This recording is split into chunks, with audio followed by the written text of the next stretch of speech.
যারা আগে হচ্ছে আমাকে খোঁচা মেরা দেয় একটা, তখন আমি যখন তাদের আরেকটু খোঁচা দেই তখন হচ্ছে তাদের আবার ভালো লাগে। ফ্যামিলিতে থাকতে গেলে অনেক কিছু হয়, অনেক কিছু ঘটে, সবকিছু মনে রাখা কখনো জীবন চলে না, সবকিছু মনে রাখা ফ্যামিলির সাথে থাকাও যায় না। আমার সাথে এটা ঘটছে, তার সাথে আমি কি করব এরকম চিন্তা ভাবনা আমি কখনোই করি। আসসালামু আলাইকুম, আপনারা সবাই কেমন আছেন? আশা করি অনেক ভালো আছেন, যে যেখানে আছেন সুস্থ আছেন। আলহামদুলিল্লাহ, আপনাদের দোয়া ভালোবাসা আমরা অনেক ভালো আছি। তো প্রতিদিনের মতো চলে আসলাম আপনাদের জন্য আরেকটি নতুন ব্লগ নিয়ে। আর আজকের ব্লগটা স্টার্ট করলাম হচ্ছে বিকাল থেকে। তো আজকে আমি সারাদিনে এরকম করে কোনো ভিডিও অন করি নাই, আপনাদের সাথে কিছু কথা শেয়ার করার জন্য বসলাম। আমি তো কয়েকদিন যাবত অসুস্থ, এই জন্য আমার মায়ের কাছে আছি। কারণ আমি নিজে অসুস্থ, আমার ছেলে মেয়ে অসুস্থ। অসুস্থ শরীর নিয়ে একা একা বাসায় থাকবো, এটা আর কি সাহস পাইনি। তারপরেও একটা রাত ছিলাম একদিন, তো রাত ভরে হচ্ছে খুব ভয় ভয় কাজ করছে যে আমার একটা কিছু হয়ে গেলে আমার মেয়েটা কেমন করবে। এটা চিন্তা করে হচ্ছে আমি সকালে 11টার দিকে আমার বাসায় মানে মায়ের কাছে চলে আসছিলাম মঙ্গলবার দিন। এখন মায়ের কাছেই আছি। আর আমি একটু সুস্থ হয়েছি, হালকা জ্বরটা আছে, মানে মাথায় প্রচুর যন্ত্রণা করে আমার। তবে আমার মেয়েও সুস্থ হয়ে গেছে, আমার ছেলে একটু অসুস্থ ছিল, সেও আজকে আল্লাহর রহমতে অনেক সুস্থ। তো আমরা তিনজনেই এখন সুস্থ আছি। আমি হচ্ছে আজকে সকাল সকাল বেরোইছিলাম। প্রথমত আমার মেজো ননদের বাসায় গেছি, গিয়া ওইখানে অনেকক্ষণ সময় ছিলাম, প্রায় ঘন্টা খানিকের বেশি ছিলাম, 1-1.5 ঘন্টার মতো ছিলাম। এরপর হচ্ছে সেখানে কিছু কথাবার্তা বললাম, অনেক কিছু সম্বন্ধে জানলাম যেগুলা আমার জানা ছিল না, যেগুলো আমি কল্পনাও করি না, যেগুলো নিয়ে আমি ভাবিও না, চিন্তাও করি না, সেই সব বিষয়ে কিছু কথা শুনলাম আর কি। যাই হোক, ব্যক্তিগত জীবনে অনেক কিছু থাকে, অনেক কিছু শুনতে হয়, অনেক কিছু নিয়েই জীবনযাপন করতে হয়। মানুষ বলতেই হয়তো এরকম আমার কাছে এখন মনে হয়। তো যাই হোক, যেহেতু আমি একটা মানুষ, এগুলা চলবেই বাকি জীবনে। আর সবাই একসাথে আছে, হই হুল্লোড় করতেছে, মজা আনন্দ করতেছে, ঘুরতেছে ফিরতেছে, যে যার দিক থেকে মানে জীবনটা অন্যরকম উপভোগ করতেছে। আমি হচ্ছি আমার উপভোগ জীবনের চাইতে আমার ছেলে মেয়ে সবার আগে মনে করি, এই জন্য আমার ওরকম করে যাওয়া হয় না কোথাও। যখন ভালো থাকি সুস্থ থাকি তখন দুইটা ছেলে মেয়ে নিয়েই, যখন আর কি আমি নিজে সুস্থ থাকি ভালো থাকি তখন আমি আমার দুইটা ছেলে মেয়ে নিয়েই দেখবেন যে এখানে ওখানে দৌড়াদৌড়ি করে সবার সাথে এনজয় করতেছি, সবার সাথে থাকতেছি। যেখানে আমি নিজেই অসুস্থ হয়ে পড়ে রয়েছি সেখানে কে আমাকে দেখবে বলেন? আমাকে দেখার মতো আমার ফ্যামিলি ছাড়া কেউ নাই।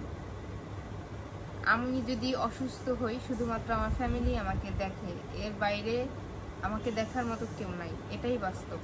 তবে আমার সন্তানের জন্য আমি একাই যথেষ্ট। তো আমার সন্তানরা অসুস্থ বিধায় ভাবলাম আমি কষ্ট করি কিন্তু আমার ছেলে মেয়ে দুইটা কষ্ট করবে, এই জন্য মায়ের কাছে আছি। সুস্থ হয়ে গেছি, ইনশাল্লাহ বাড়ি চলে যাব। বাড়ি বলতে ভাড়া বাসায় থাকি। আর ভাড়া বাসা নিয়ে যেটা আপনারা আমাকে জিজ্ঞেস করতেছেন, অবশ্যই আপনাদের সাথে ক্লিয়ার করব।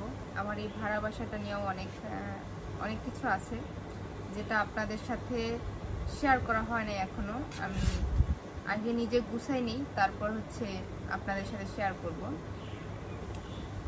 আর আজকে হচ্ছে আমি বেরোইছিলাম ছোট ননদের মেয়েটাকে আবার একটু দেখার জন্য, ওর জন্য কিছু জামা কাপড় কিনছি, সেটা আপনারা দেখছেন। তো এই জামা কাপড়গুলো আসলে দেওয়া হয় না, যাওয়া হয় না। যাবো যে মেয়েটাকে নিয়ে যাব, বৃষ্টি ঝিরিঝিরি বৃষ্টি পড়ে, যার কারণে হচ্ছে আমার যাওয়া হয় না, যে ওর গায়ে বৃষ্টি ছিটা পড়লে আবারও জ্বর ঠান্ডার আশঙ্কা থাকতে পারে, এই জন্য। তো আজকে দেখলাম যে সকাল সকাল কোনো বৃষ্টি নাই, কিন্তু এত পরিমাণ রোদ উঠছে, ওরে আল্লাহ, যা বলার মতো না। তো এই রোদের মধ্যে হচ্ছে আগে গেছি মেজপুর বাসায়, সেইখানে কতক্ষণ রেস্ট নিয়া মানে খুব ক্লান্ত হয়ে গেছে এতটুকু যাই আমি। তারপরে হচ্ছে আবার ছোট ননদের কাছে গেছি, ছোট ননদের কাছে যাওয়া অনেকক্ষণ সময় থাকেছি, কিন্তু ওরকম করে কোনো ভিডিও করি নাই। হয়তো যে কথাবার্তাগুলো বলছি মানুষ বলতে আসলে এমন, মানুষের প্রত্যেকটা মানুষের জীবনেই এমন। তো গিয়া হচ্ছে দেখা করে আসলাম আর জামা কাপড়গুলা দিয়ে আসলাম। আমি তো জামা কাপড়গুলা হচ্ছে রোদ্রে শুকাইয়া তারপর দিয়ে আসছি, যে ওইখানে তো আবার সেই ধুইতে হইব, তারপর পরাইবো, তো আমি ধুইয়াই দিয়ে আসি একসাথে। তো ধুইয়া হচ্ছে দিয়ে আসছি। যাই হোক, চেষ্টা করব আপনাদেরকে আমার জীবনটা যেভাবে যাচ্ছে সেটা শেয়ার করার। আসলে আমার কাশিটাও এত খারাপ, আর আমার মেয়েটার কাশিটাও থামতেছে না। আমার মেয়ে যখন কাশি করে, কাশি করতে করতে হচ্ছে ওর বমি আসা পড়ে। ওর কাশিটা কমে নাই, জ্বর ঠান্ডা কমে গেছে। আমার ছেলেরও জ্বর কমে গেছে, কিন্তু নাক দিয়ে পানি পড়তেছে। আর আমার হচ্ছে জ্বর ঠান্ডা সবই চলে গেছে, হালকা হালকা জ্বর আছে শরীরে। এটা হচ্ছে আমার অনেক দিন যাবত হইতেছে এই জ্বরটা, মানে সারাক্ষণই অল্প অল্প জ্বর থাকে, আর যখন রাত হয় তখন হচ্ছে জ্বরটা বেশি পরিমাণ আসে। আজকে প্রায় 1 বছরের বেশি সময় এই জ্বরটা হচ্ছে এমন করে আসে। তো জানি না কপালে কি আছে। আর আমি গতকালকে একটা ভিডিও দিচ্ছি, আপনারা অনেকে বলছেন যে আমার ননদদের মানে আমার বড় ননদ আসছে, সেই ব্যাপারে বলছিলাম যে আপু আসবে, কয়েকদিন থাকবে আমার বাসায়। আরে ভাই, আগে তো আমি ওই বাসাতেই থাকতাম। আপুরা যখন আসে তখন হচ্ছে আমরা আলাদা কেউ রান্না করে খাই না, একসাথেই সবাই মিলামিশা রান্না করে খাইতাম, কারণ মেহমান অতীত বেশি থাকে। আমি কাজ করতে পারতাম না, তারপরেও যতটুকু পারতাম ততটুকু মিলাইয়া করলে হয় কি অন্যরকম একটা ভালো একটা কাজ হয়, আর সবাই মিলে একসাথে থাকে। এই জন্য হচ্ছে যতবারই তারা আসুক না কেন, সবাই একসাথে মিলামিশাই এক জায়গাতে খাওয়া হয়, এক জায়গাতে রান্না বান্না করা হয়। আর আমিও যদি তাদেরকে খাওয়াই, সেটা হচ্ছে এক জায়গাতেই রান্না করা হয়। আমি যে আলাদা আমার ঘরে রান্না করব সবাই খাবে, তা কখনো করি নাই কাজ। তো আপনারা কিভাবে বুঝবেন যে আমি তাদেরকে খাওয়ালাম না? অবশ্যই তাদেরকে খাওয়াই। হয়তো আমার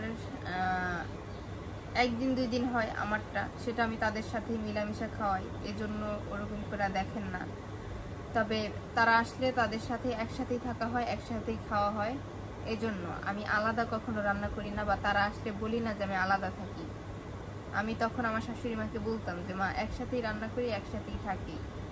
তো তারা যে কয়টা দিন থাকে ওই কয়টা দিন এইভাবেই যাইতো। আর এখন যেহেতু আমি বাড়ির বাইরে, মানে বাড়ি থেকে অনেক দূরে থাকি, সেক্ষেত্রে তারা তো আমার কাছে আসবেই।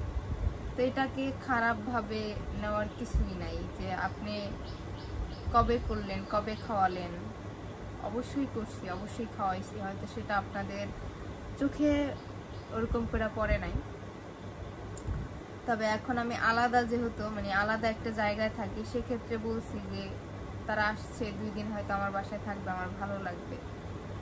এটা বলাতে যে মানে কত কিছু শুনতে হলো। শোনেন ভাই, একটা কথা বলি, আমাকে নিয়ে কাউকে তুলনা করার কোনো দরকার নাই।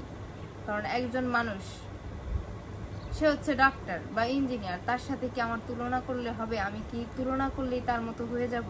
হব না। তাহলে এই কথাগুলো কেন বলেন? আমার সাথে আরেকজনকে গোলান, আমার সাথে আরেকজনকে তুলনা করেন। ভাই, প্রত্যেকটা মানুষ হচ্ছে প্রত্যেকটা মানুষের জায়গায় তার মতো। আমি যেমন আমার মতো, আরেকটা মানুষ তার মতো। সে কখনই আমার মতো হবে না। আপনি কি কখনো আমার মতো হবেন? আমি কি কখনো আপনার মতো হব? তাহলে এই কথাগুলো কি জন্য বলেন? আমি সেটাই বুঝতে পারি না। কিছু হলেই একজনের সাথে তুলনা করে বসেন, কিছু হলেই একজনের সাথে এটা ওইটা, অমুক এমন, অমুক এমন, আপনি কেন এমন? আরে ভাই, আমি যেমন তেমনই তো আমি তো অন্য কারোর মতো হতে পারবো না। সো কারোর সাথে তুলনা করে কোনো লাভ নাই। কিছু মানুষ আছে যে সব দিকেই সক্ষমতা আছে, তার সব কিছু করতে পারে। আমার ভাই অত ক্ষমতা নাই যে আমি সব কিছু করতে পারবো। আমি সব কিছু করতে পারি না। আমি যতটুকু করতে পারি ততটুকু নিয়ে আমার জীবন এনাফ। এমন নয় যে আমি আমার শ্বশুর বাড়ি কাউরে দেখতে পারি না, কাউরে খাওয়াইতে পছন্দ করি না, কারোর সাথে যোগাযোগ করি না, কাউরে আমি পছন্দ করি না, তা না ভাই। আমি সবার সাথে যথেষ্ট চেষ্টা করি কথা বলার, যথেষ্ট চেষ্টা করি সম্মান দেওয়ার।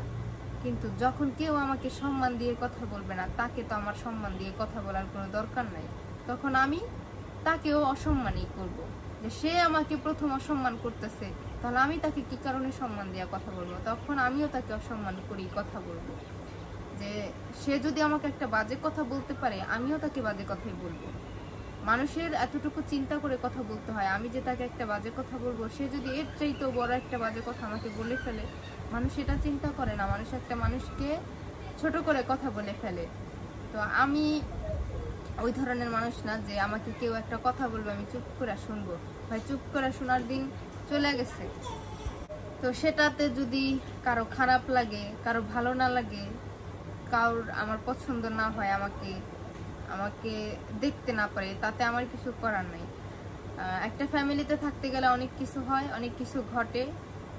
সবকিছু মনে রাখা কখনো জীবন চলে না, সবকিছু মনে রাখা ফ্যামিলির সাথে থাকাও যায় না। আমার সাথে যখনই কিছু ঘটে, যদি আমাকে কেউ একটা কথা বলে, তখন আমি তাকে ছেড়ে কথা বলি না। ইভেন আমি আমার হাজবেন্ডকেও ছেড়ে কথা বলি না, কারণ সে কেন আমাকে এমন কথা শোনাবে? তার এমন কথা আমাকে শোনানোর কোনো দরকার নাই।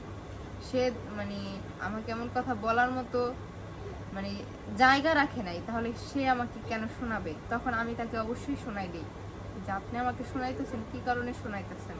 হ্যাঁ, তো তেমনি করেই আমাকে যদি কেউ একটা কথা বলে যেটা হইল না আর কি, সে তার মন মতো আমাকে একটা কথা বলে ফেললো, আমি তখন তাকে কখনোই ছেড়ে দেবো না, তখন আমি তাকে সেটা বলে ফেলবো। কিন্তু আমি মানুষটা হচ্ছে এরকম যে সেই জিনিসটা আমি আর মনে রাখি না, যে তার সাথে আমার এটা ঘুরছিল, আমি এটা মনে রাখা রাগে ক্ষোভে নিজের ভিতরটা একেবারে ইয়া করে রাখছি, অন্ধকার করে রাখছি তার বিষয়ে, যে আমার সাথে এটা ঘটছে, তার সাথে আমি কি করব, এরকম চিন্তা ভাবনা আমি কখনোই করি না।